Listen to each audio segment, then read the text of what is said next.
Welcome back to the Dynasty Arsenal podcast, episode 23.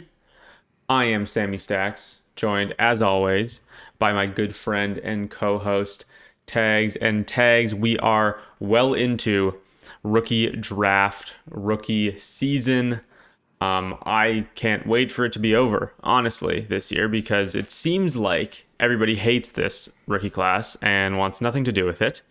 And it's a little, it's a little down compared to past years. I don't know if you feel the same way.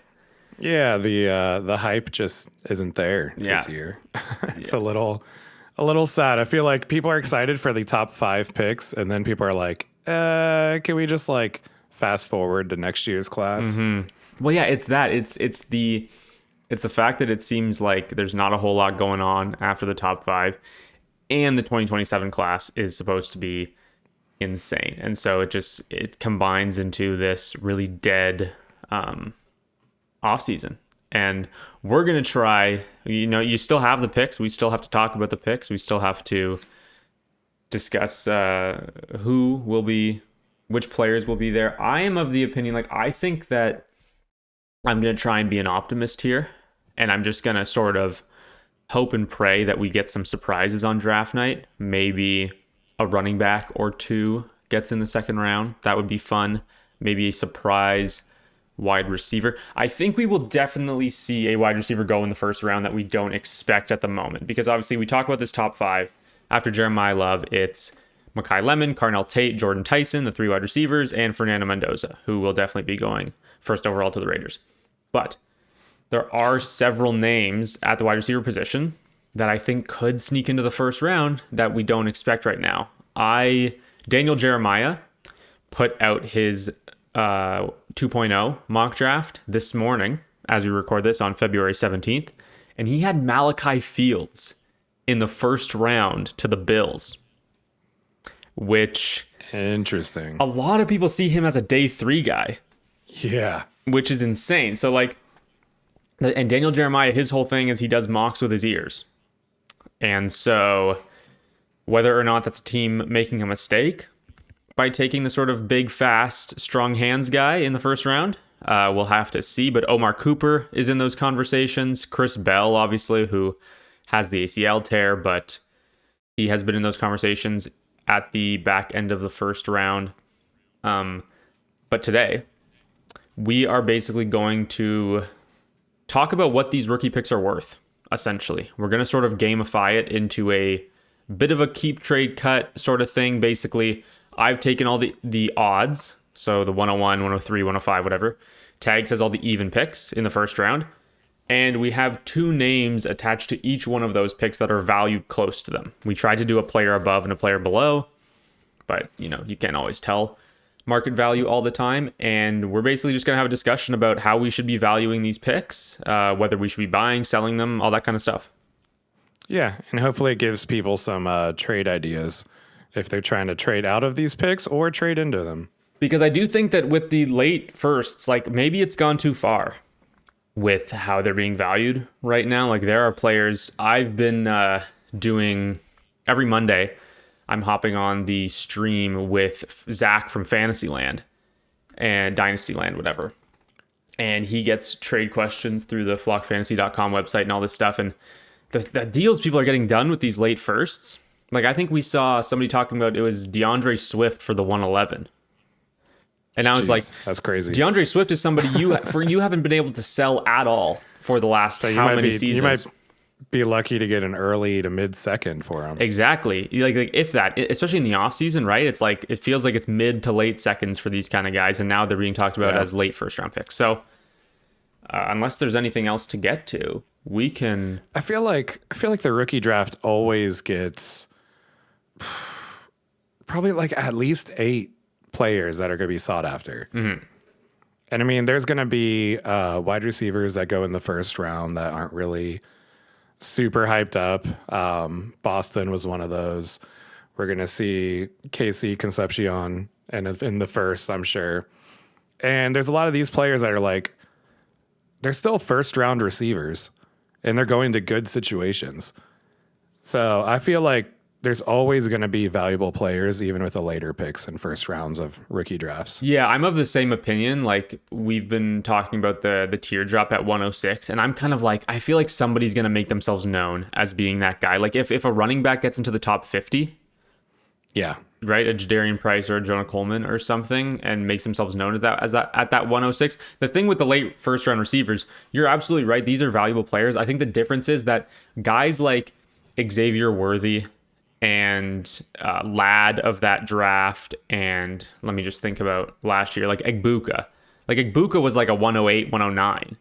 And now if it doesn't go great, then Denzel and KC, you're thinking about them at the 106. So I think it's like those players have kind of been pushed up a little bit because there isn't the plethora of talent in this draft like we've seen in past years. Yeah. I think there's a little bit of fatigue with late first wide receivers. It hasn't been great recently. Jahan Dotson was a first round pick, didn't really do much. Christian Watson, wasn't he a first round pick? I think he might have been early second, like in the 40s. But like we see a lot of those guys. Yeah. I feel like hardly any of them have hit the past few years. But then if you go back like 5+ years ago, there's like AJ Brown going in like the early second or whatever, and it's like he obviously became very useful. Like Yeah. Brandon Ayuk was there. Yeah, so I feel like we've kind of swung the opposite way because just from lately fatigue with late first round NFL wide receivers not panning out. But a lot of those guys are good players. Yeah, I mean, so in 2023, you had Jordan Addison, Quentin Johnston, Zay Flowers. 2024 was the like Xavier Worthy, Brian Thomas Jr., who worked out or didn't work out depending on how you look at it. Lad, Keon. 25. What did we have? Yeah, 25 last year. Egbuka was really and Matthew Golden. So yeah, it's more of a swing than I think it feels when you say first round wide receiver, you know? And so it's going to be interesting. Like the landing spot's going to be huge for those guys. The Daniel Jeremiah mock draft that I mentioned, he had Boston to the Steelers at 21, and then Casey Concepcion to the Seahawks at 32, which I had not seen before. And I think that's very interesting because I think he is a really good complement to JSN. JSN's absolutely like little slower, but like the route artist, can play all over the field. And Casey's going to be that crazy athlete that he's kind of like, I don't know. I don't want to say I would comp him to Shaheed, but it's a similar skill set in terms of the super fast, gets down the field, that kind of stuff, sort of what they like, just a way better version of Rashid Shaheed. And I hadn't seen that one before, and I kind of liked it. I feel like, KC, I feel like is a little bit more elusive. Yeah, with definitely. The yak ability. Definitely, yeah. Whereas Shaheed is just like a deep threat. But then they give him Shaheed does all the returning. But it is kind of just like a straight line speed thing that he relies on a lot of the time. But we can get right into this. And we are going to talk about a trade that Tags and I conducted in one of our leagues last week. But I am talking about one of those players in today's video. And so I think we can save the conversation for it then when we get to that. Cool. But starting with the 101, Tags, we have the 101, which will, without a doubt, be Jeremiah Love. And I kind of looked at these picks, who is probably getting taken with these picks, and keeping within that position for each one. I don't know if you looked at it similarly or whatever. I mixed it up a little bit just because a lot of times teams will be needing to pivot their roster. So I felt like it was fun kind of doing across, like, do you want Fernando Mendoza or this wide receiver or this running back? Just to give a little bit of flexibility with team build type stuff. It'll make for some interesting conversations, to be sure. But for the 101, the two names that I think is interesting to discuss with Jeremiah Love and this pick is Devon Achane and Ashton Genty. So off the top of your head, Tags, how would you rank those three assets, let's just say in a startup? With Mike McDaniel leaving, I think I have Love number 1, Achane number 2, Genty number 3. Okay. And it's funny because in our LDL league, I essentially made this trade.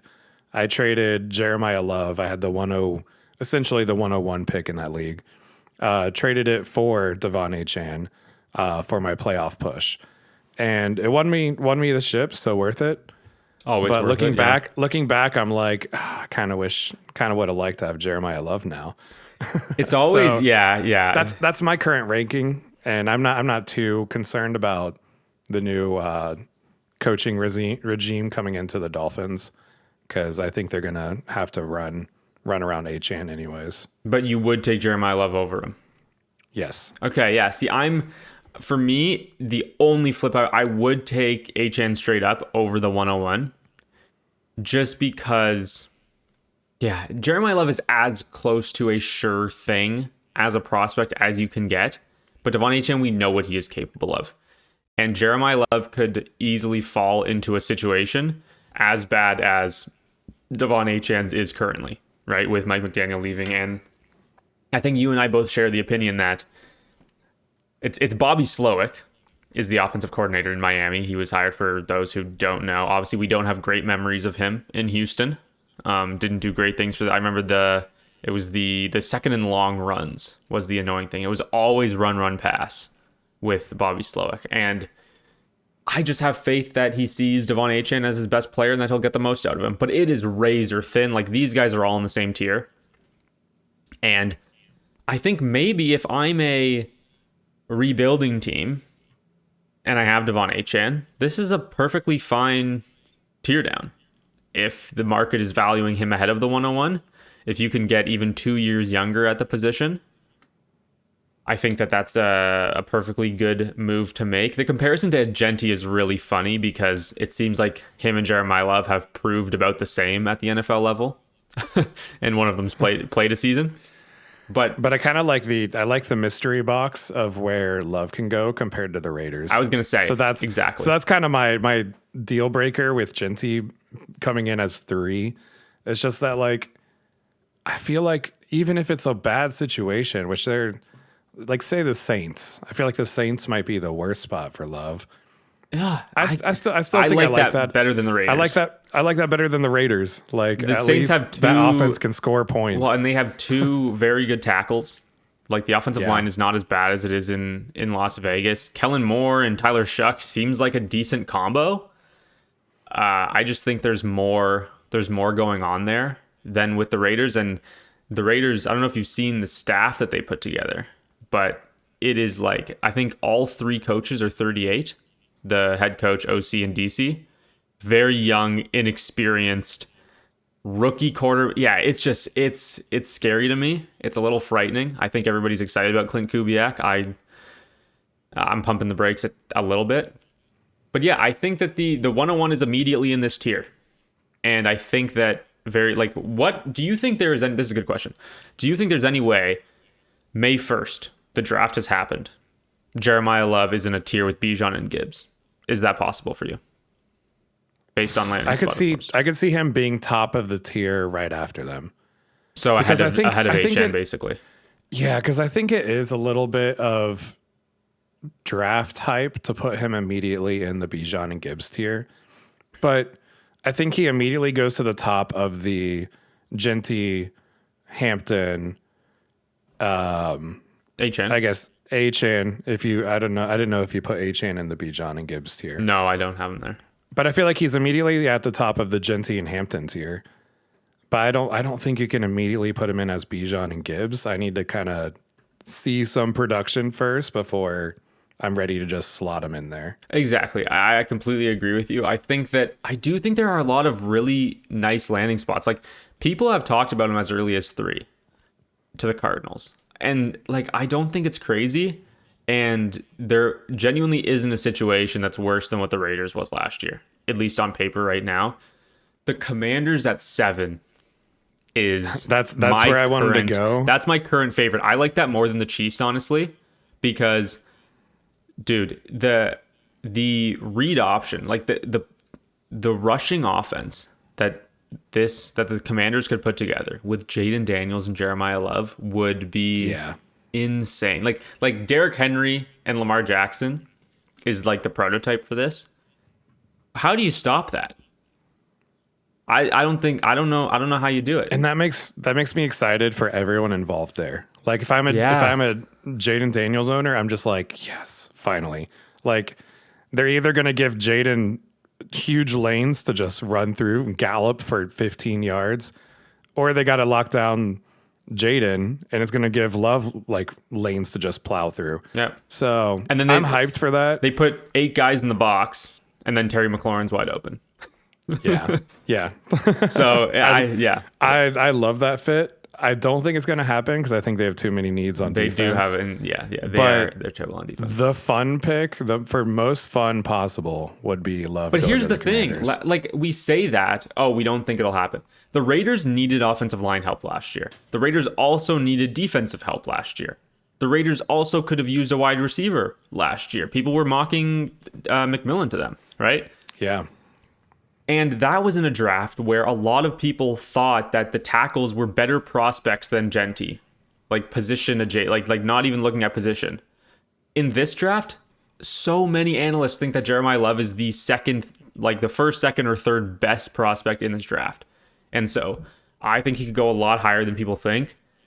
Top 5 is absolutely in the cards. And yeah. I think if they're looking to get an offensive weapon at 7, I think they're legitimately having conversations where if we're trying to get an offensive weapon to help Jaden, the pros and cons of Jeremiah Love versus a guy like Carnell Tate, Jordan Tyson, something like that. And there's a legitimate conversation to be had where Jeremiah Love is the best offensive weapon out of that group. Absolutely. And he's not a wide receiver, but just him being a running back and also being a receiving threat out of the backfield can open up the wide receivers, can help Jaden kind of keep the offense from keying in on him and being able to spy him. Mm-hmm. So I think it's going to be an interesting conversation with the Commanders crew because they're like, if our goal is to get an offensive weapon at 7, there's a lot of different avenues that could go with. And I could easily see Jeremiah Love being that best offensive weapon on the board. Absolutely. Speaking of those other offensive weapons, what do you have as your 102 conversation? So 102, we mocked with our rookie mock as Fernando Mendoza. You could also slot in the best of Tate, Tyson, Lemon, kind of whatever you're feeling there. First, I wanted to go with a guy who is 26 years old in a very solid situation. Good coaching personnel, good support players around him. In the playoffs last season, he scored 32 points, 42 points, 44 points. It is a quarterback. I know exactly who it is. He's been QB1 since he took over the starting job. And this player is Brock Purdy. Oh, wow. That's not who I thought. I thought it was T-Law with the playoff numbers. Would you take Brock Purdy or the 102? So this is the first one, and then you're going to give me the second one? Yep. Okay. It's I feel like this is like a mystery dating show. behind door number 1, we have a very eligible bachelor, 26 years old. With this pick, I am going to I'll take the 102 over Brock Purdy. And it's very, very close. I have them 4 spots apart in my rankings. I just think that, dude, Mekhi Lemon and Carnell Tate, these are different type of prospects. Like, they are just unreal, consistently getting mocked in the top 10 of drafts, and can instantly come in and be wide receiver 1s for their respective teams as soon as they get there. I think that it's harder to find that type of player than it is to find a Brock Purdy. If you look at Brock Purdy's season this past year, I mean, the guy he only played 8 games. He averaged 2.5 passing touchdowns a game. That's just not sustainable. Like that's almost 50 touchdowns over the course of a 17-game season. So not quite that many, but close. He was just, 3 touchdowns, 5 touchdowns, 3 touchdowns in the playoffs, those games that you just mentioned. I just think that he will be easier to replace in the long run than which wide receiver you take at that 102. And for me, it would be a wide receiver at the 102. I think I'm going to be lower on Fernando Mendoza it would take a disastrous landing spot. Like, it would take Mekhi Lemon falling to the Jets at 16 for me to take Fernando Mendoza over him.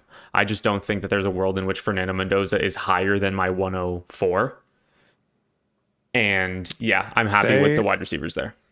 Say Tate goes to the Giants at 5. Okay. And then Lemon goes to the Saints at 8. Does that change kind of what you're feeling if they both have they're basically going to be slotted in as a wide receiver 2 from the start? Obviously have potential to take over that wide receiver 1 job, but there's hefty competition against Neighbors. Obviously is hefty competition. And then Olave, who had a really good season last year. Yeah. Would that change your what's kind funny? of feelings on this? We haven't seen a team spend that much draft capital on, I'm talking about the Giants here, on 2 wide receivers this close together. Obviously, you have like T. Higgins as one of the best wide receiver 2s in the league, right? In Cincinnati. George Pickens this past year was really good in Dallas. These types of situations. I just don't. If he goes 5th overall, I'm not worried about him being the 2 in that offense. I'm thinking that, okay, the Giants are going to have 2 insanely awesome wide receivers for fantasy. And honestly, I think I might want Mekhi Lemon over Chris Olave the second he's drafted, even if they're on the same team. I'd imagine if the Giants draft a wide receiver, they're getting rid of Wandale. Wandale's going to be hitting free agency, correct? You would think, but also at the same time, they're not going to be paying Carnell Tate that much. And if Wandale's the slot, I don't know how much. Like, I don't think Wandale's going to command this crazy contract, like just because of because of the size. So I think that even if they do, you're absolutely right. They could easily let him move on if they draft a wide receiver there. I also wouldn't be worried about Wandale if I'm trying to project Carnell Tate. So Wandale owners would be the real ones. Yeah, exactly. They're the ones that happens. Yeah, but I hope they're not expecting much. My player 2, the next eligible bachelor for the 102. I love this. This is great. Was wide receiver 11 on Keep Trade Cut. He's going to be 27 years old. Used to be ranked wide receiver 6 overall the season before this past one.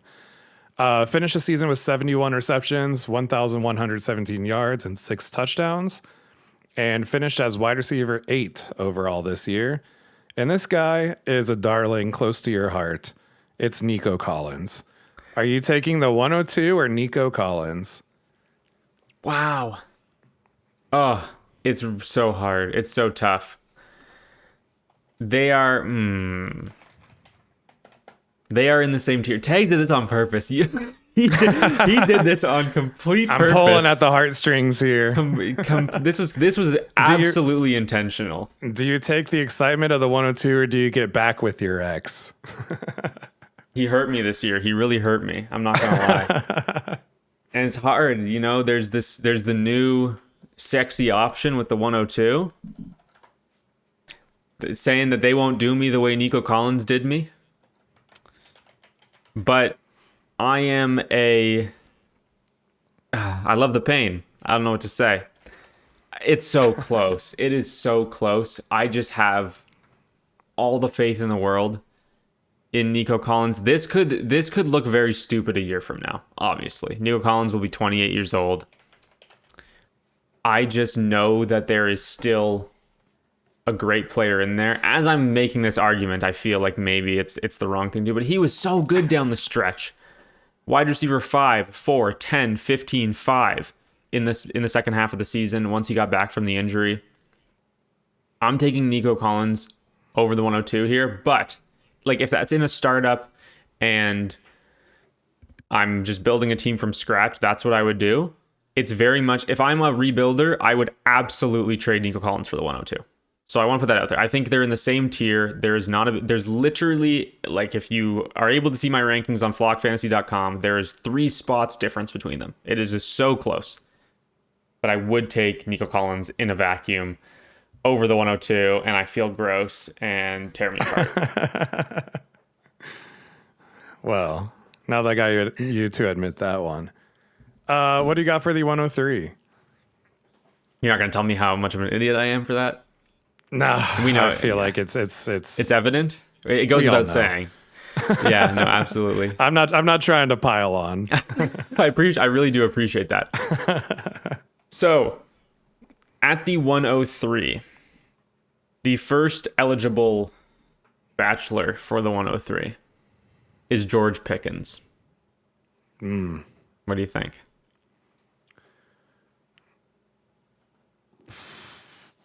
This one's so tough because we don't know for sure where he's going to be at this point. Honestly, this one feels kind of easy for me, and I'm going Pickens. Okay.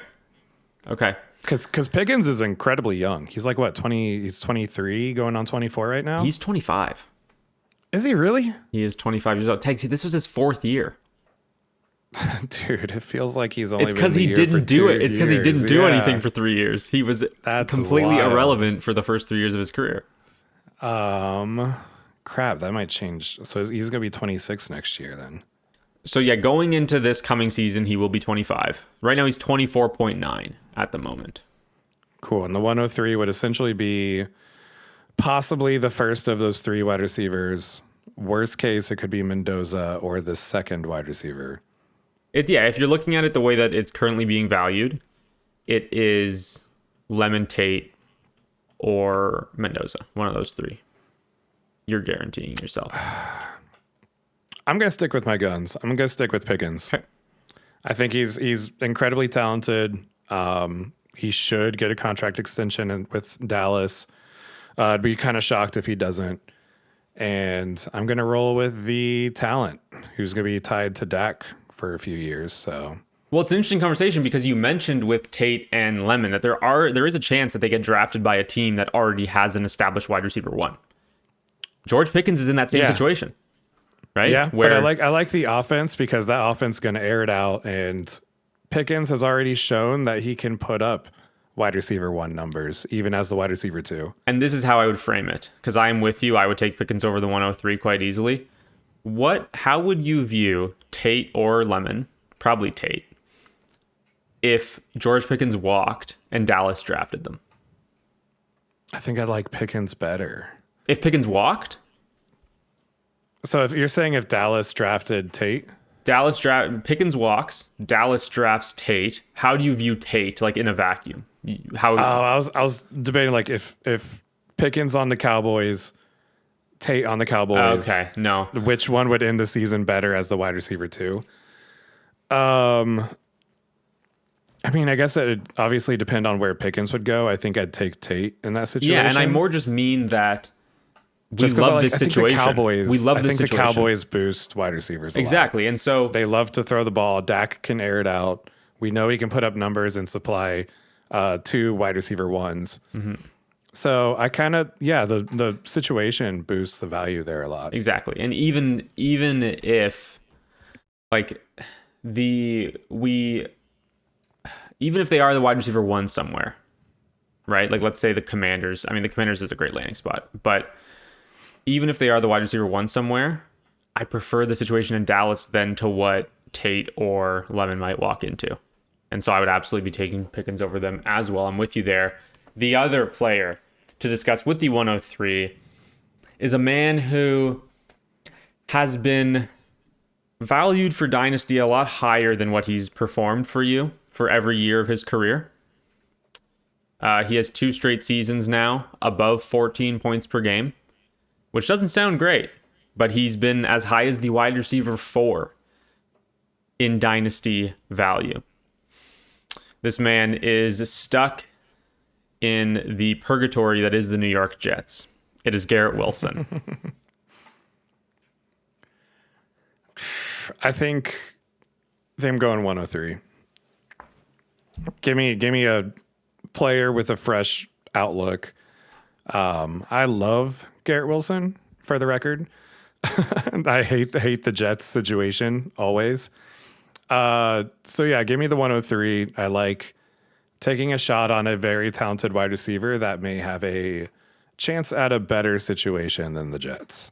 And this is what kind of shows how much situation matters versus talent, right? Absolutely. Because we just talked about George Pickens did nothing for the first 3 years of his career. Garrett Wilson showed a lot of flashes, right? But he also kind of did nothing through 2 seasons, did more than Pickens did. but the hype and knowing what he's capable of has kept his value so high. And he hasn't had a season within 3 points per game of what Pickens did this past year. So I'm in lockstep with you. I would go Pickens 103, then Garrett Wilson quite easily. Where are you at with the 104? Give me the names. So 104, the eligible bachelor number 1. He is one of the biggest risers of the 2025 season. Wide receiver 6 finish in 2025. Yep. He's currently the wide receiver 14 on Keep Trade Cut, and he's going to be 26 next season. He has never finished as a wide receiver 1, and medical history is a little bit of a concern. But like I said, his stock is on the rise. He's one of the biggest gainers from this past year. Bring it out for your eligible bachelor, Chris Olave. Do you take 104 or Chris Olave? I feel like you can't have done this, but every single name you've given me has been within like 3 spots in my rankings of the pick. This is insane. That's wild. I have the 104 at 44 overall and Chris Olave at 46. All right, so you'd go 104. I would go 104, but when I go 104, if I'm sending Chris Olave and it's like I still need a wide receiver, I'm praying that Mendoza goes 2 or 3. Because I think at this point in time, I would take Olave over Tyson.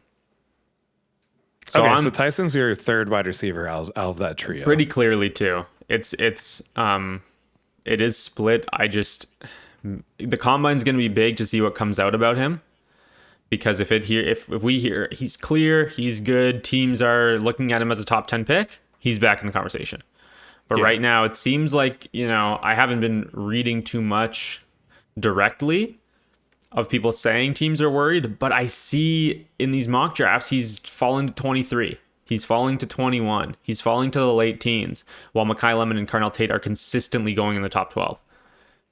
That says something to me. That I think it's such an interesting conversation because I think Tyson has the highest ceiling out of any of those 3 players. He might be the most talented one in terms of just playing the position. Absolutely.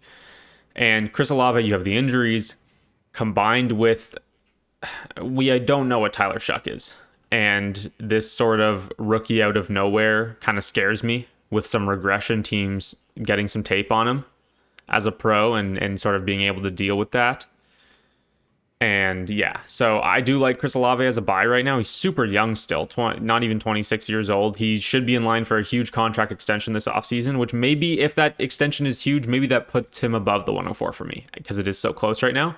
But right now, I would take the 104. It's a super liquid asset. It's going to hold value until the draft. And we saw Mekhi Lemon got mocked to the New Orleans Saints in Daniel Jeremiah's mock draft this morning. That would hurt Chris Olave a little bit because I think Mekhi Lemon might be a better talent at this point in his career. Yeah. So you're going 104 there. Yeah. Bachelor number 2. So you're at the 104. You're looking at your team. Pretty set on wide receivers. You're looking at the wide receivers on the board for the rookie draft. So you want to pivot this pick to a running back. I do. And there's a running back. Right. That is going to be 26 years old, but he's got 3 years in a row with running back 1 finishes. Running back 12 in 2023, running back 8 in 2024, and running back 6 this last season. In fact, this last season totaled over 1,900 total yards and 14 touchdowns. This guy is, of course, we know him. He's good in the kitchen. It's James Cook. James Cook, you can have my rose. This one's easy for me. This one did not come close for me. James Cook, if you're playing in a 3-year window, he's 26 and a half. He has the contract extension. The big concern with James Cook, and this is something that I'm going to look at more with running backs specifically, the James Cook concern coming into 2025 was the touchdown regression, right? In 2023, like you said, he's the running back 12, 2 touchdowns with 1,100 rushing yards, okay? 2024, 1,000 rushing yards, 16 rushing touchdowns. Everybody's like, that's going to fall down to earth like crazy.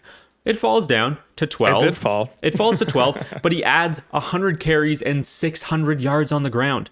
They were like, okay, we paid you. You wanted the money. Go do something with it.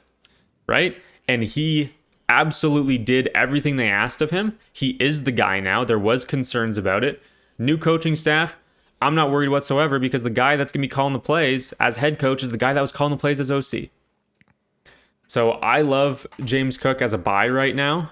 And I think if you can send the 104 for him, I'd do that yesterday. I love James Cook in this offseason cycle. And I think that 26.5 tag might have people a little lower on him.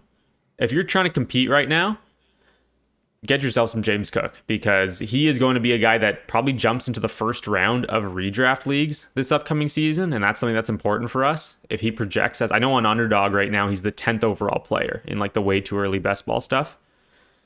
So, yeah, I'm taking James Cook pretty easily there over the 104. He also just feels like a guy who's forever undervalued. Yeah. Yeah. No, I don't think I've never seen any big trades go down with James Cook involved. But he's a great player. Like he's got 3 years in a row as running back one. Mm-hmm. And he seemingly, given he went from 8 to 6, that means it's almost guaranteed he's going to be at least 4 next year. That's just how progression works. That's how it works. Absolutely. I completely agree. Well, no, Tex, because he was 12, then he went to 8. So that's 4. Then he jumped 2 spots. So 4, 2. Now he's going to jump 1. So he's going to be the running back 5.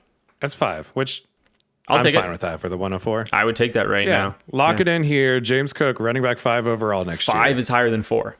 So I would take it. And that's just math. That's just math. It's as easy as that, guys.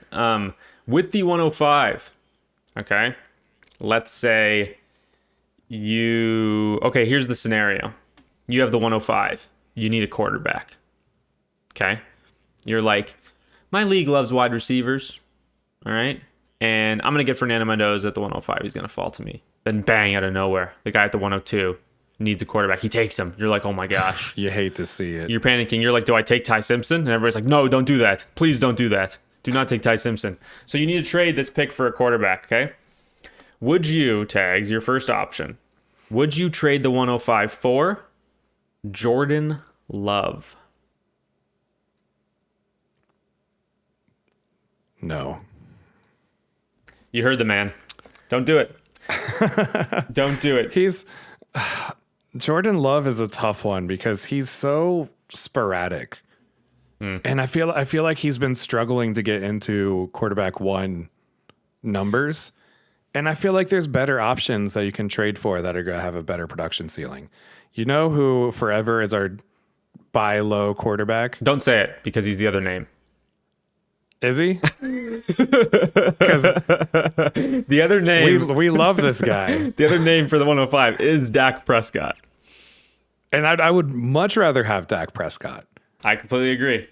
So I would trade the 105 for Dak Prescott, not for Jordan Love. Even with the age difference, I'm just not sold on Jordan Love being a QB1. It's 5 years, the age difference. Dak Prescott is 32 and a half. Jordan Love is 27. So I think that this is where the market still needs to correct in terms of the quarterback position. Because not only does the 3-year window for Dak not really scare me in terms of his production, I'm not worried about him producing at 33, 34, 35. I'm just not. He's already coming off all these terrible injuries, right? Jordan Love is just not going to produce like Dak will. Jordan Love has been the quarterback 18 and 17 in points per game over the past 2 seasons. It's just not good enough. It's not good enough at all. Meanwhile, Dak, if you recall in 2023, he was the quarterback 3 in points per game. This past season, he was the quarterback 7. He's throwing for almost 300 yards a game. And I'm completely with you.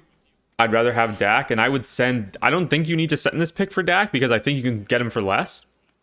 I think you can get a plus added on. Absolutely. On the Dak side.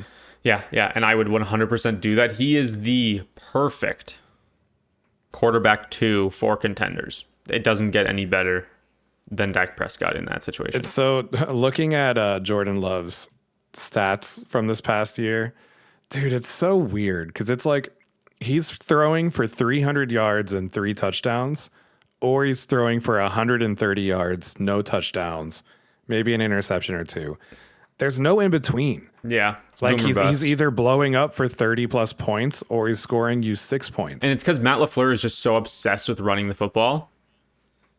And there's just certain games where if they're leading, he's just not going to do anything. And I think they just don't have the personnel.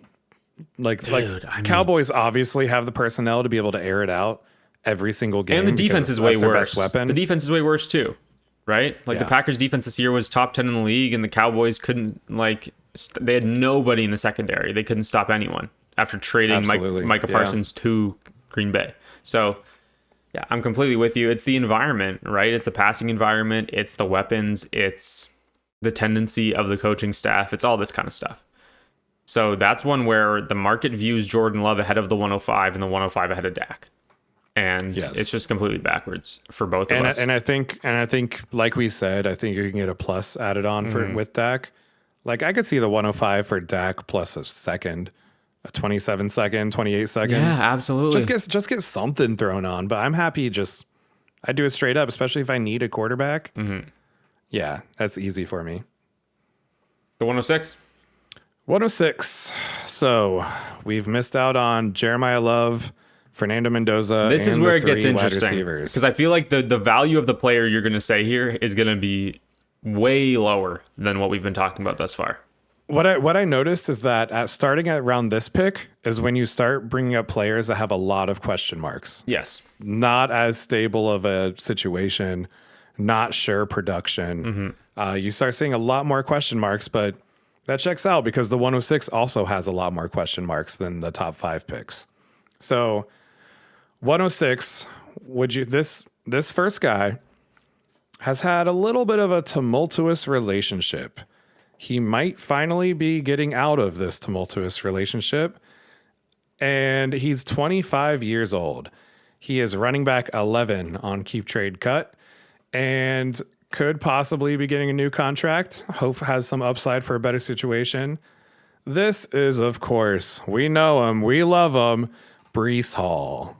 Who, this morning, there was a report that the Jets are likely to give him the franchise tag. No, let the guy free. And everybody... I'm dying everybody's right now. eyes roll into the back of their heads as we hear the shackles be placed on Breece Hall. That's the most Jets thing possible. Just let the guy go. It's tough. It's really tough because the situation is just abysmal. And they have a good offensive line. They really do. But the quarterback is just going to be it's just terrible. And there is nobody they could get in this offseason cycle that you would be excited about. Nobody. And this is all Dante Moore's fault. It's all Dante Moore's fault. Nobody else deserves any blame besides him because he had to go back to school and ruin our rookie drafts. Yep. But if he was coming into the Jets, then at least there's some hope of optimism. But if Kyler goes here, are you excited? No. If it's Kirk Cousins, are you excited? If it's Tua, if it's Mac Jones, if it's Joe Flacco, maybe Joe Flacco, honestly. I'd probably be most excited for Kirk Cousins, which really says what a does lot. that exactly? What does that say about the state of the situation? It's not great, Bob. So, like I said before we started, I have a lot of faith that somebody will emerge as the guy at the 106, and I will take that pick right now over Breece Hall. And that's not consensus. I think consensus definitely has Breece over the pick. It absolutely does. I know that it does. I'm going to be on the other side of that. You could probably get a plus on top of the 106. And I'm fine shipping out Breece Hall right now because it's a lot of if, buts, and maybes with Breece. And it is that with the 106 too, but I would just rather take a shot on Breece Hall is plenty talented. But if he's going to be in New York, I feel like he's being valued as if he's definitely going to a better situation. And we just don't know that to be true right now. I think there is a bit of that baked into his value right now, which you kind of have to because the possibility is there. But what do you think his value is at if he stays, say it's confirmed, he gets franchise tagged, he stays with the Jets. What do you think his rookie pick value would be? Does he drop down to the 108, 109? In a class that has what is going to seemingly be very thin at running back. Right now, not knowing who is going to be taken at these picks, I would probably move him between the 107 and the 108. Like, I would have him around Javonte Williams and Travis Etienne if he is for sure back with the Jets. But here's the question I'd ask you. He's the running back 11, you said, on Keep Trade Cut right now? Yep. Where is he if he goes to the Chiefs? He's got to jump up to running back 7. Does he though? Right away? Like, let me pull up these. This is what I'm saying. I don't think that he jumps very far. So if he goes to the Chiefs, would you rather have him or James Cook? James Cook. Would you rather have him or, okay, this is a bad example. The market hasn't adjusted yet, but Travion. Obviously, you take give me Brees with the Chiefs all day. If Brees is on the Chiefs, would you take him or Quinshawn? I think I'm going Brees. I think that's kind of my line there. And then Bucky is the next other up one. Is Bucky. Yeah, I'd be taking Brees over him. Okay. See, I disagree with Bucky. So maybe it's. I just don't think that there's. So, and right now he's the running back 11. So he would jump to, for you, he would jump to 8. And right now he's at 11. So I guess it's a little, it just feels like too much of it's going to be good is baked into this. And it's not only bad if he stays with the Jets. Bad team, I've been saying this all offseason. Bad teams pay running backs all the time.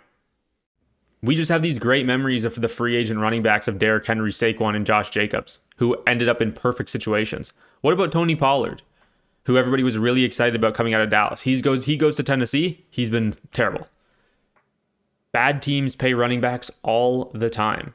And there's just zero guarantee Brees goes somewhere good. And so at this point in the offseason, without knowing that, I'll take a shot on the 106 over Brees Hall, who may just be stuck as a New York Jet. You know what I saw? They should rebrand. They should just change. They should change their colors. Maybe it's the ugly green that is bringing them down. I don't know. It can't hurt. They can't hurt. They got to do something because this is... it's terrible. It's sad. It's awful. Aaron Glenn is a tool. He's a joke. I talked to you, but I thought he should have been fired. He fired his entire coaching staff. Yeah. It must be everybody else's fault, right? It's everyone else, man. But honestly, even though I'm the head coach and I'm the one who hired them. It is. Yeah, literally, he's the one who hired all these guys that he fired a year ago. It is attractive as like an offensive coordinator or a defensive coordinator to go to the Jets because you know there's a good shot you could be an interim head coach some point next season. Yeah. When Aaron Glenn inevitably gets fired. There is a second bachelor. Yes, let me hear it. And this guy, so you're not feeling the older running back, you know.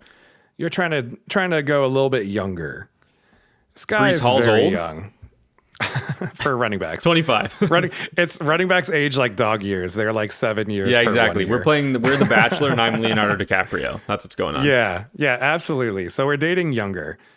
And this young buck is wide receiver 20 on Keep Trade Cut. Running back 20. Coming in. Oh, no, he's wide receiver 20. You're mixing it up. Wide Okay. receiver. We're switching. I'm going to shut up. 22 years old. He is on a loaded team, a great support system, great coaching system, pretty good quarterback. Has lots of competition, though. It's a very, very crowded dating pool. This guy is one that's very dear to your heart as well. And we're pulling the heartstrings here. It's Luther Burden. Are you taking the 106 or Luther Burden? And I'm putting the burden onto you to decide that. I am pretty confident and pretty easily taking the Luther Burden over the 106. I think this is honestly a pretty simple conversation. I do think somebody emerges, right? Whether that's Denzel Boston or Casey Concepcion. Luther Burden was a better prospect than both of those guys. And he fell because of the character / interest in football concerns. Apparently his mom is a little crazy, all this garbage, right? And he's just attached to the best young quarterback and head coach combo in the entire league, handpicked by Ben Johnson, who we can get into our trade now. Tags and I, basically how this came to be, Tags and I did a very fun 1-for-1 trade that will be very easy to track and see what happens with it. And 1-for-1 trades are always fun because they're a shoot your shot. Exactly. Especially a 1-for-1 trade in the same position group. On the same team.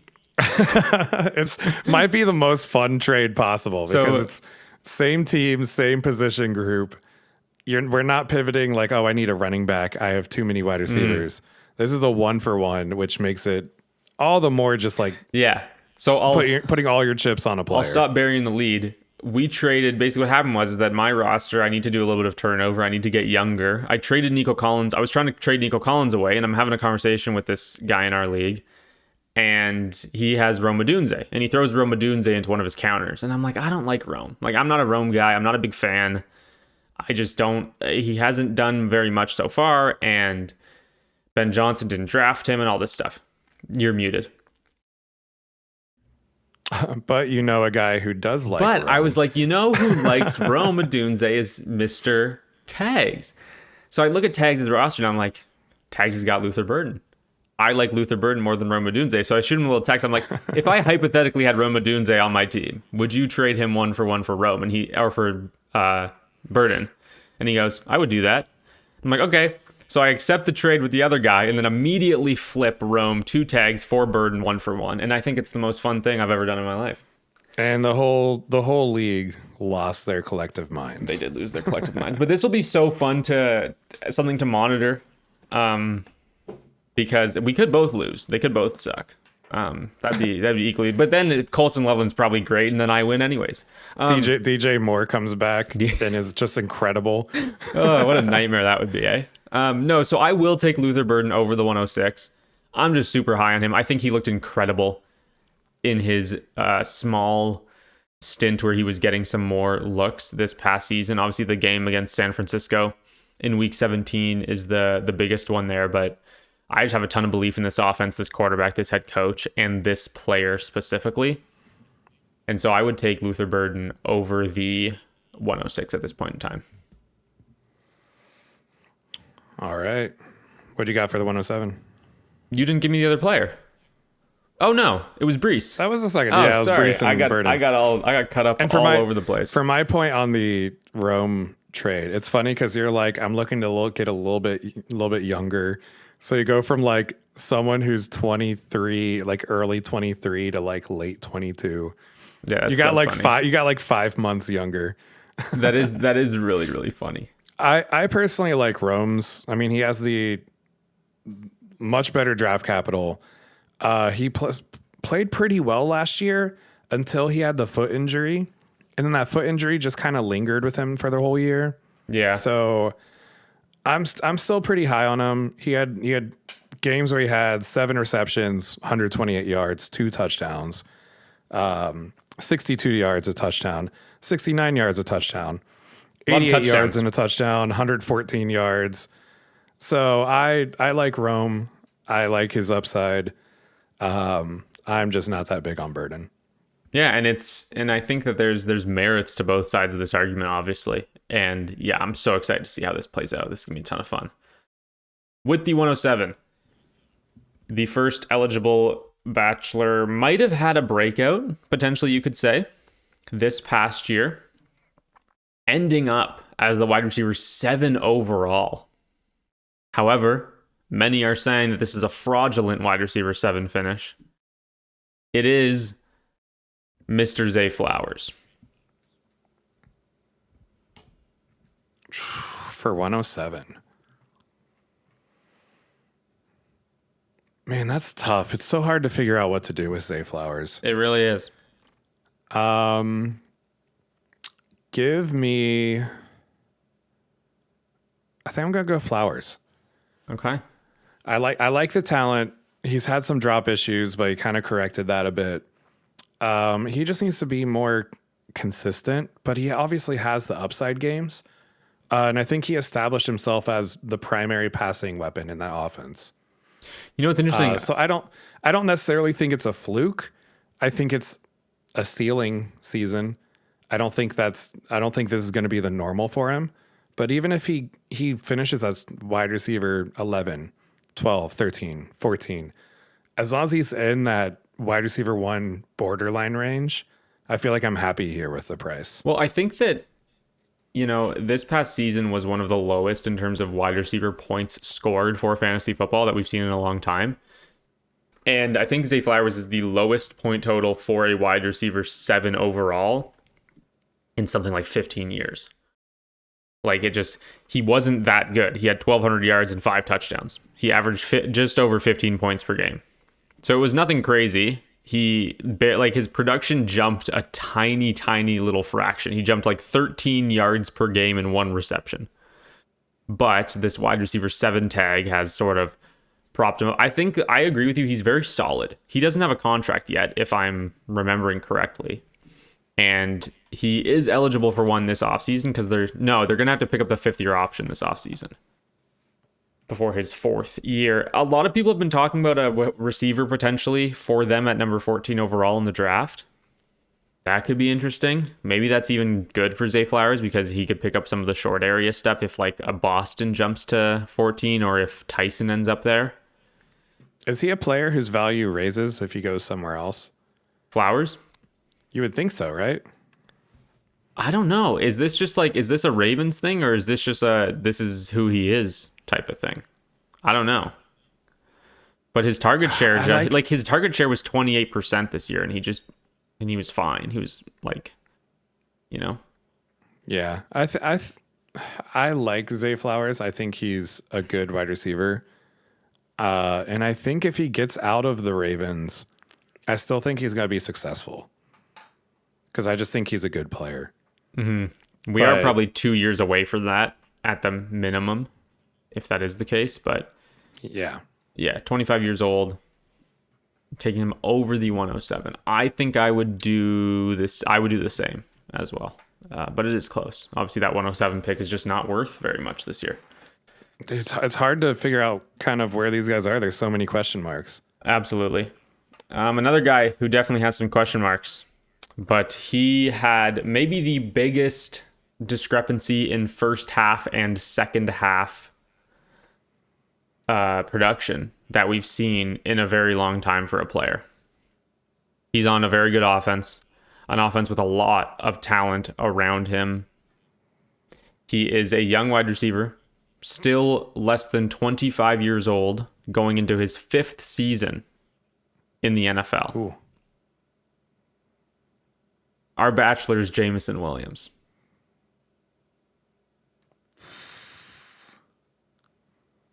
Give me the 107.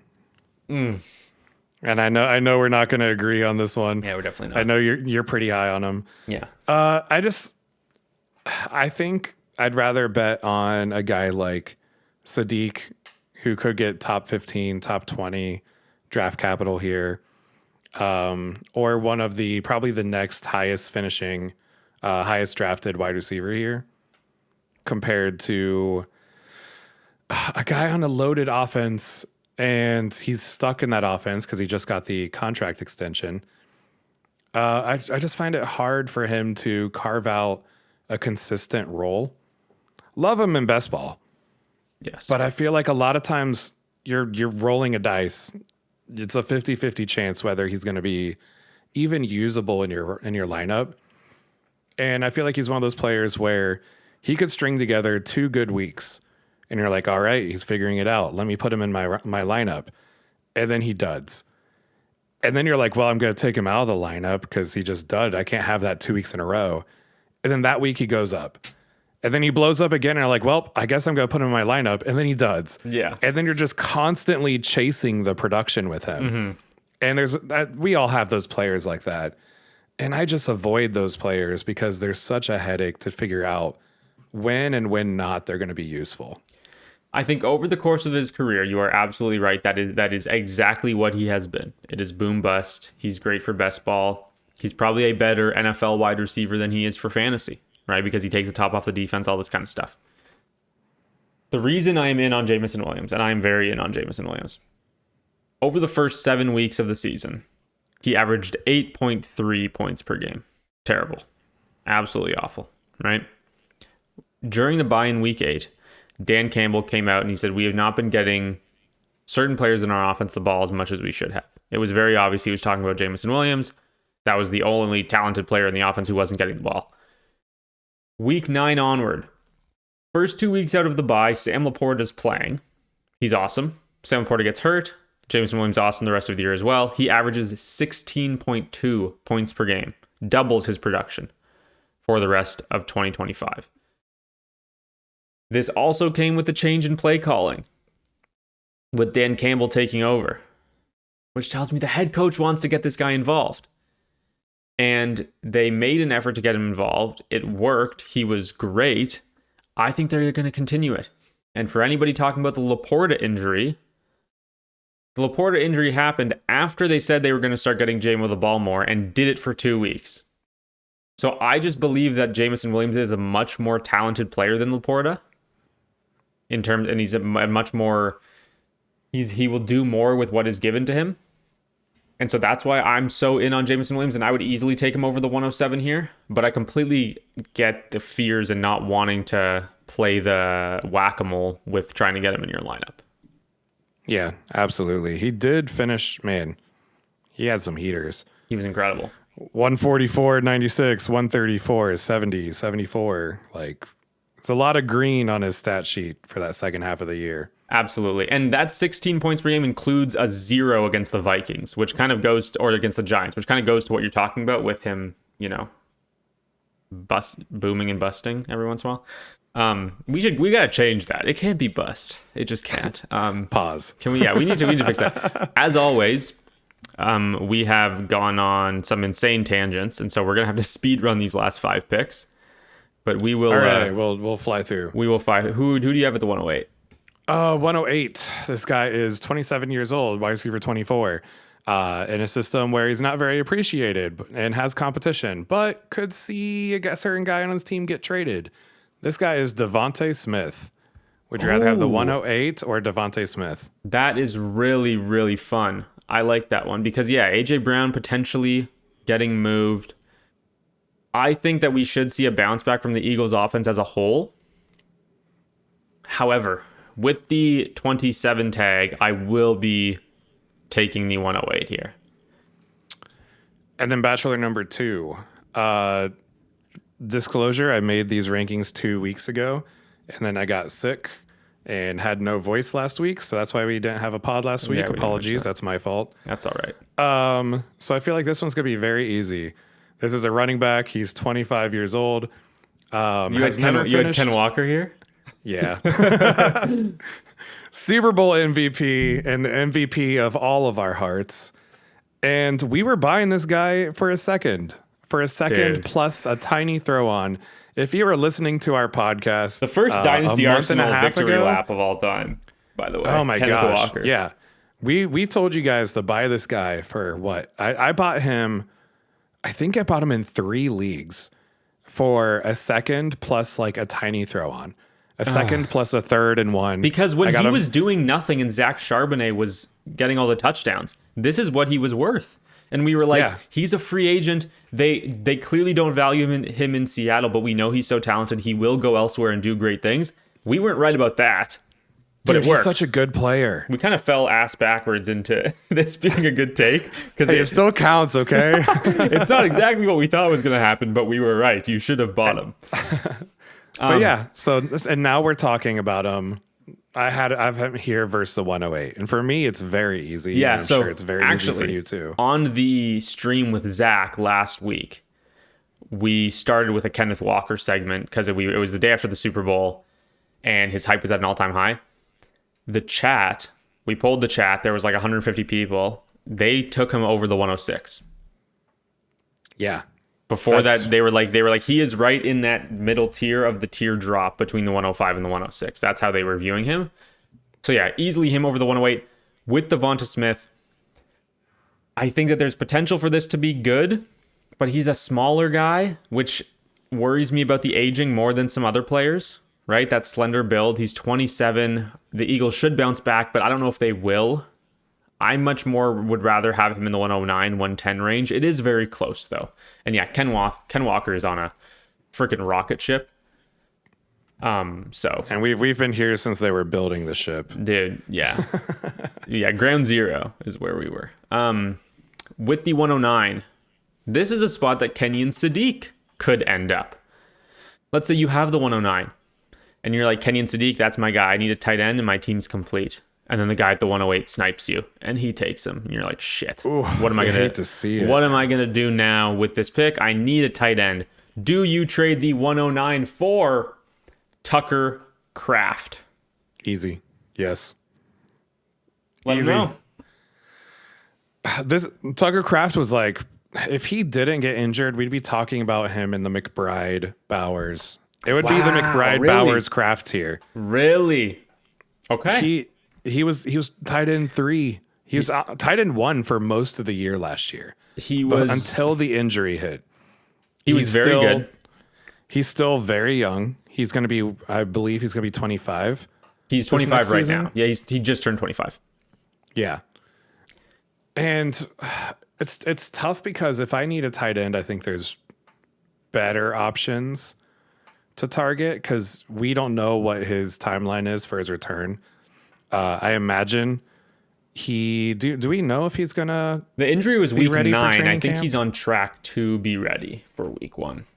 Okay, that feels like it's gonna be cutting it pretty close if his injury was week 9 though.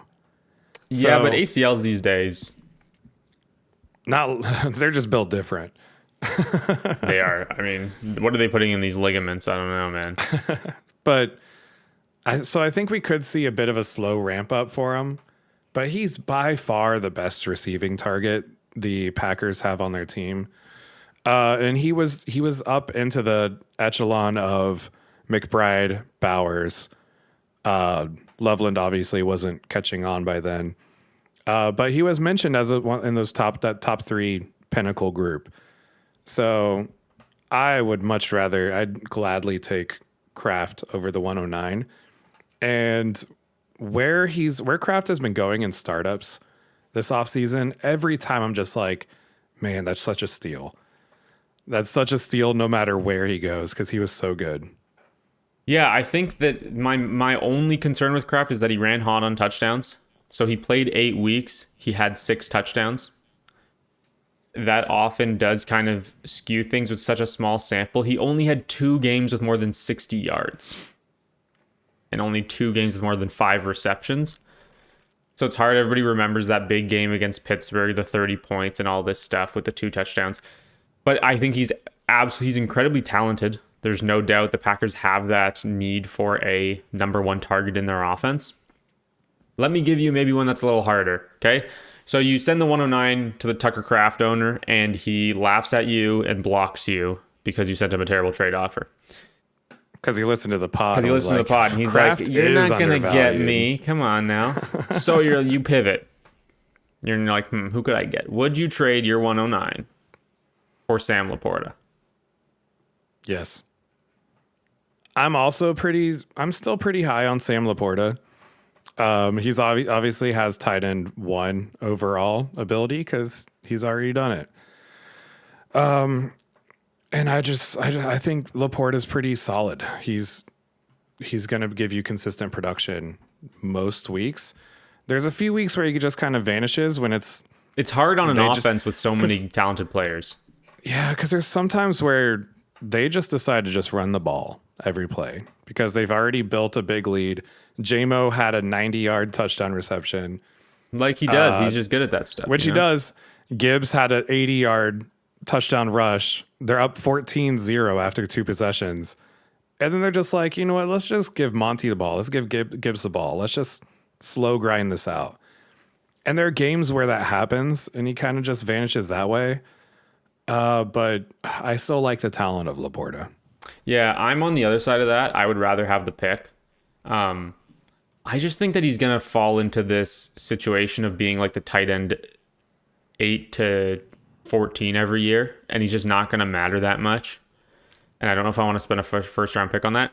Tags, he was the tight end 1 as a rookie. Do you know where his points per game number that year would slot him among wide receivers this past season? Okay, so this was a really slow year for wide receivers. Not that many guys putting up a lot of points.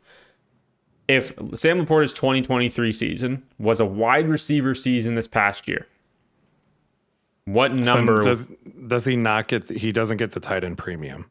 No. Okay. Is he a wide receiver 2? He is a wide receiver too. Give me wide receiver 14. He would be wide receiver 17, right ahead of Wandale Robinson, funnily enough. So it's objectively, it's really funny to me to look at his tight end one season and look that he had 800 yards. It's just, it wasn't, yeah, it's kind of like the Zay Flowers wide receiver 7, where it's like, is this that impressive? And since then, we've had Trey McBride break out, Brock Bowers come into the league, Loveland, Warren, and Fannin come into the league. And I worry that this guy's just going to get caught in the shuffle. And the fact that he's also on an offense where I think that he's the 4th most talented pass catcher is just, it's scary to me. And I think he's going to be fine. And I think he'll have to be somebody's tight end 1 because there just aren't enough to go around. I personally wouldn't be sending the 109 for him. But what do you have for the 110? 110. This wide receiver is age 27. And funny enough, is also wide receiver 27 on Keep Trade Cut. Former highly drafted first round pick, has topped out at wide receiver 8 overall, but the last 3 years, not so good. Wide receiver 34, 46, and 24 as their finish. They are alone on this offense. They've been departed by all their coaching staff and also a fellow guy by the name of Tyreek Hill. Wow. This wide receiver is Jalen Waddle. Are you taking the 110 or Waddle?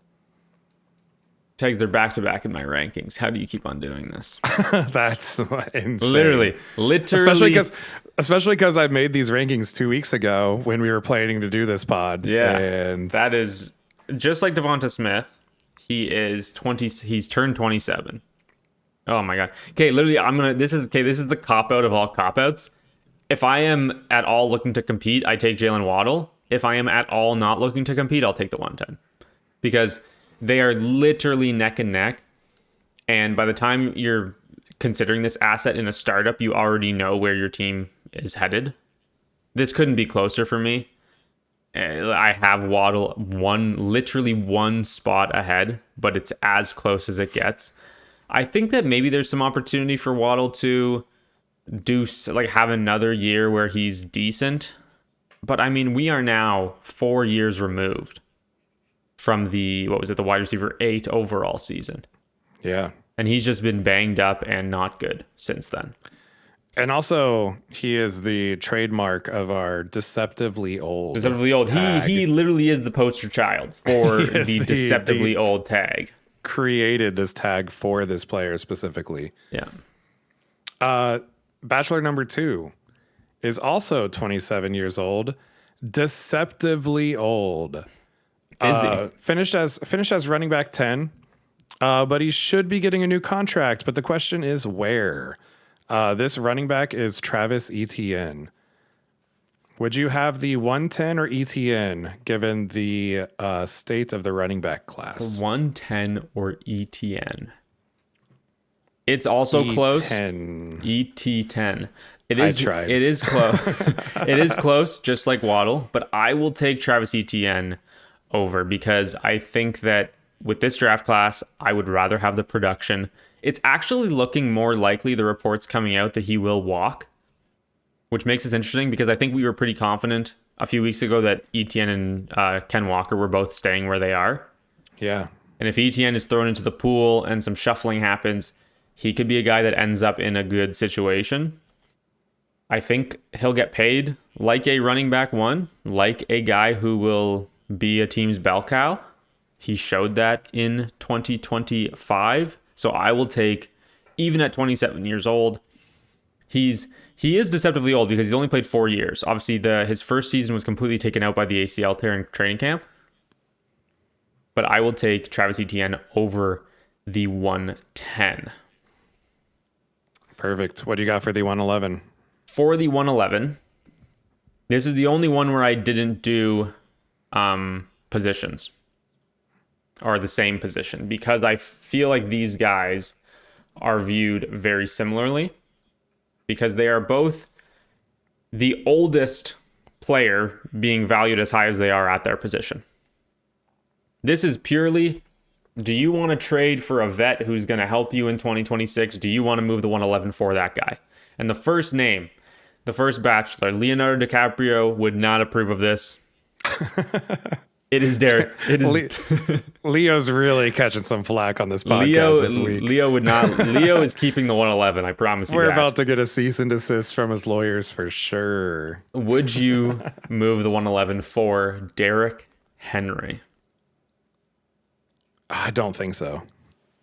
Because I think I can get him for cheaper. There's going to be someone who's panicking when they see, is he going to have the 33 on his age this year? No, he'll be 32. 32. He just turned 32.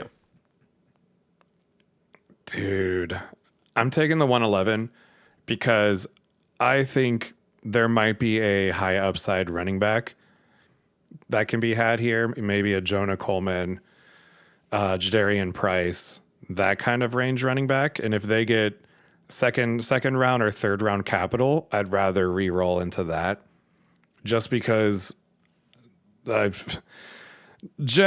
don't buy running backs that are going to be 32, 33 when the season starts. Yeah. Even if I'm a contender, I think I don't want to do that. Yeah, I think it's he's a difficult buy, but I think he's an easy hold, if that makes sense. Yeah, I think at this point you're kind of going down with the ship. If you have him, you're kind of like, I'm just going to ride this out until, like, I've said this. Unless your team's really bad and you just need to, like, if you need to get rid of the points off your team. Yeah. But if I'm a contender and I've got Henry, like same with a lot of these old guys, like CMC, I'm probably riding with CMC off into the sunset on all my contender teams. Well, yeah, it's like the value that you're going to get for him is not worth the potential production. Absolutely. And I think that Henry is similar to that because I've talked about Henry in a few videos that I've put out, and I'm basically just saying I'm going to let him tell me when he's done. I'm not going to try and predict it because this is a guy who he's larger than life, like a 250, 260 pound running back. The regime that this guy has to take care of his body is just absolutely insane. Yeah, he's an anomaly. Yeah. Like, we haven't seen this running back before. Exactly. So if you have him, you just kind of be like, well, let's see how long this goes. Because I could see him having a Frank Gore kind of career where he's 36 and still fairly semi-useful for your team. Yeah, absolutely. But it's just hard to predict that. So I think I'd rather have a little bit of the unknown in the 111 compared to that asset, even as a contender, I think. It's funny looking back because he has been valued at this range for 3 off seasons in a row. Yeah. And we talk about the 3-year windows. You should have bought him 3 years ago. You should have bought him for like the 102. Yeah. Like, that's what you should have done. Right when you became a Raven, you should have sent a really high pick for him, and nobody wanted to do that. The other vet, not at the running back position, but at the wide receiver position, I think everybody can probably guess who this is. Coming off maybe an outlier touchdown season. Some call him a great wide receiver. Some call him a goal line running back. It is Davante Adams. I'm still taking the 111. So you and Leo, one and the same. I think those. Hey man, don't make that comparison here. Tag is ages, just for anybody wondering. Because I think I can get those guys cheaper. Like, literally the second it gets to after the post NFL draft, I feel like I can send a random 27 second to get those players. Because I think the longer those players stay, yeah, on I the get team, what you mean. You're probably right. Especially if that person's trying to move that player. I think the longer they are on their team, the more they're going to just simmer in this pot that they don't want to be in. Yeah. And I think you can send a 27 second to get either of those players just later on. So I don't want to pay the 111 when I feel like I can get them cheaper later. All right. And our final pick, the 112. This guy is a 25-year-old wide receiver who broke out this year in their JSN? third year. Yeah. Would you take the 112 or JSN? You decide. That's a good question. This guy finished as wide receiver 10 in PPR. And Really? I didn't intentionally do this, but it's a lot of guys you love. Are you going the 112 or Michael Wilson? Oh my God. Tags. I didn't plan this. They just happened to show up in the keep trade cut very close to all the even picks. No, I'm taking Michael Wilson. And this one's easy. I think buying Michael Wilson in certain situations is a very difficult thing to do because it's just not attractive and you really have to convince yourself of the bull case. With the 112, I just don't feel like I'm giving up very much in this class. And Michael Wilson, here's my biggest thing. I don't think people see the path as likely as it probably is because we are now 2 years through Marvin Harrison Jr.'s career. And when Mike LaFleur, the new coach of the Arizona Cardinals, turns on the tape of this past season, is he not going to be like, wow, Michael Wilson, that guy can ball. With the opportunity, this guy can do it. We can give this guy wide receiver 1 opportunity and he can produce with it. Marvin Harrison Jr., I don't know if he's shown that ability thus far through his career. And so who's the more talented prospect? It's not a question. It's Marvin Harrison Jr. I don't know what the passing volume is going to look like in this offense. If Kyler Murray is back, I am way less excited about everybody here. Just because you'd have to be betting on so much changing. But I do think it sounds more and more like Kyler's going to be somewhere else. And I've kind of flipped back and forth with that. I thought he was gone, and then I thought he was coming back because the money is crazy, and he's obviously talented. And now I think he's gone again, just the way people are talking. And so I think that there's an opportunity for Michael Wilson to be the number two target in this offense. And if I can pay the 112 for a guy who, over the back half of the year, put up 16 points per game, I'm doing that. So I imagine you're on the other side of this, but yeah, I'm still on the 112 side, and I think that's fine. You know who else is entering his third year, and we know third year breakouts. They obviously are guaranteed to happen. Mm-hmm. It's the Marvin Harrison Jr. time. Look, we've talked. This is funny. We did the Luther Burden for Rome Odunze trade. We've talked briefly about doing a Michael Wilson, Marvin Harrison Jr. swap. Of course it's out there. Get out of here. The offer is out there. I will send you 1-for-1 Michael Wilson for Marvin Harrison Jr. The offer is there. No shit, you'll do that. I still have Marv ranked ahead of Michael Wilson. I do. I prefer Marvin Harrison Jr. in Dynasty. But we are trying to work out a deal where I get Michael Wilson, you get Marv, with some other things going on, which would be fun if we can get that done. But this final... Yeah, I need the other player. This final is actually a deal that I have already made. With the 112?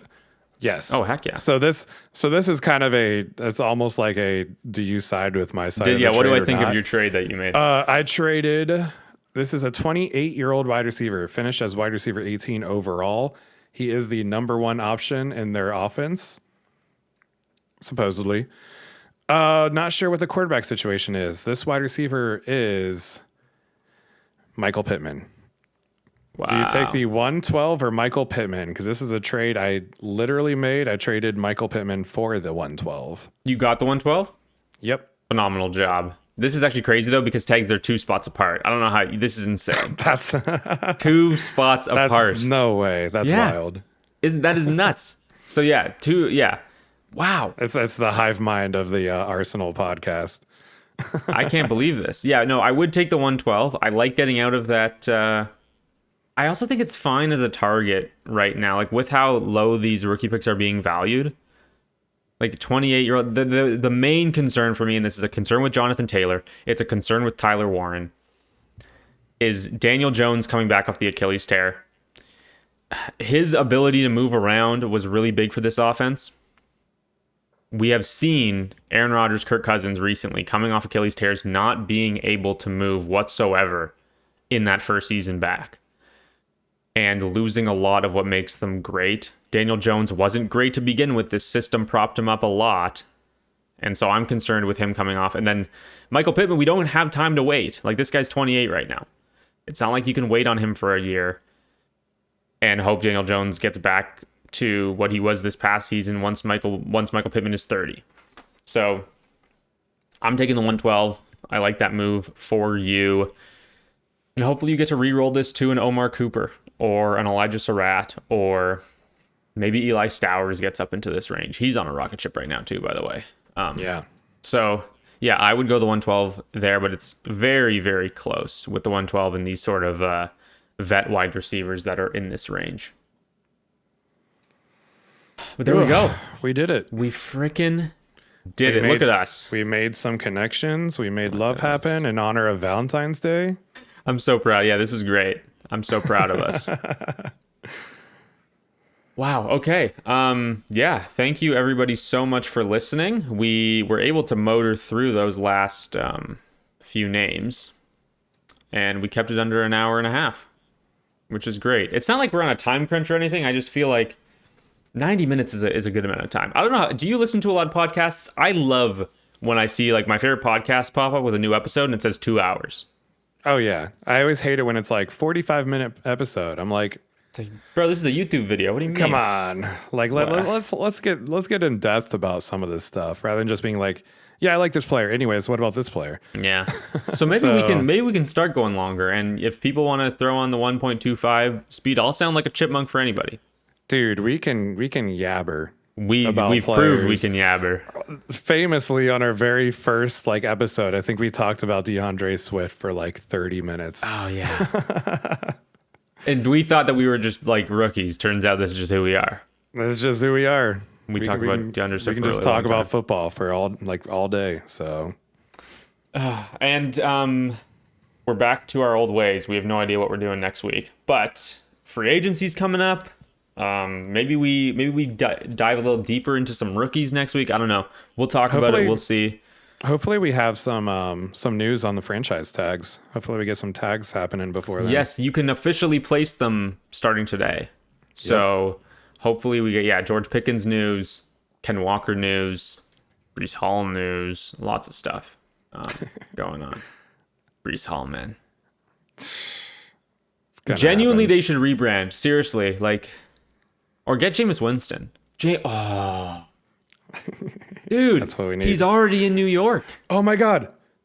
The plane is circling New York. It's the Jameis Winston music. What would his music be? Something from it's got to be like what do they have in New Orleans? It's got to be like a WWE wrestling intro, right? I guess there's pyro. There's pyro and lasers coming out of the plane, and then he slides open the door, jumps out. Yeah, he's got a parachute. He doesn't even have a parachute. He's like a jetpack on. This is our best idea we've ever had. For anybody not listening, Jameis Winston, we thought this up on a random pod during the season. Jameis Winston needs to be just employed by the NFL to be the emergency backup quarterback. And anytime a starter gets injured, no more Max Brosmers, no more Brady Cooks. You just have Jameis Winston on Sunday. He's circling the country in a plane, and he just drops down to whatever quarterback gets injured. Garrett Wilson gets overthrown for the third time. Jameis Winston, someone in the plane is like, a wide receiver needs my help. Shoots out of the plane. His own superhero show. He's got Spidey sense, but it's only for struggling wide receivers. If this was a thing, Garrett Wilson would have injured Justin Fields himself. Garrett Wilson would have Harding him. Garrett Wilson would have done what Patrick Mahomes did to Rashee Rice last year. Absolutely, without a doubt, on purpose. Oh my gosh, that's one of my favorite bits we've come up with on this podcast. It's incredible.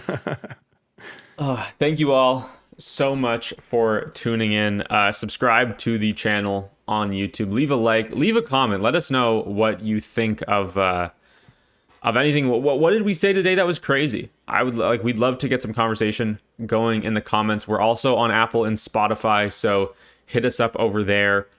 Rate and review if you can. That would be absolutely wonderful, and we will see you all next week. Later.